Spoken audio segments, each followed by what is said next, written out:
welcome back to our channel where we dive deep into the mind and mental health. Today we are tackling a complex and often misunderstood topic, schizophrenia. Understanding the major causes of schizophrenia can help demystify this condition and promote better support for those affected.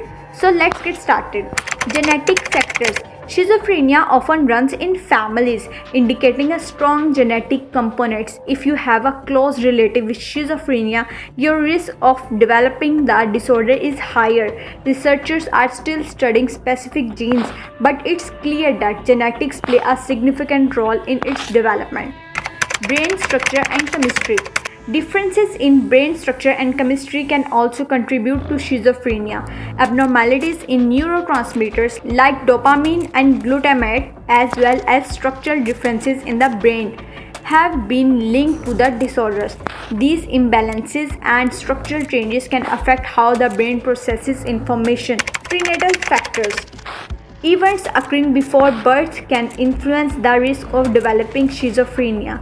Factors like maternal malnutrition, exposure to viruses or toxins, and complications during birth can also increase the likelihood. These prenatal influences can disrupt brain development and increase vulnerability to the disorder. Early childhood trauma. Experiencing trauma or severe stress in early childhood can be a risk factor for schizophrenia.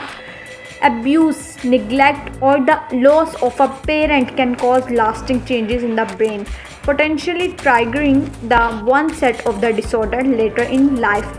Early intervention and support are crucial for children exposed to such trauma.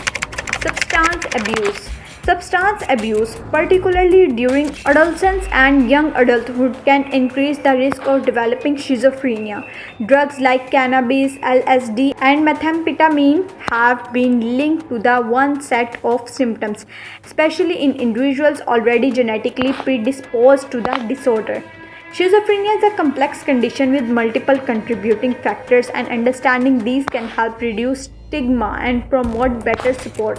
If you or someone you know is struggling with schizophrenia, remember that help is available. Reach out to mental health professional or support group. You're not alone.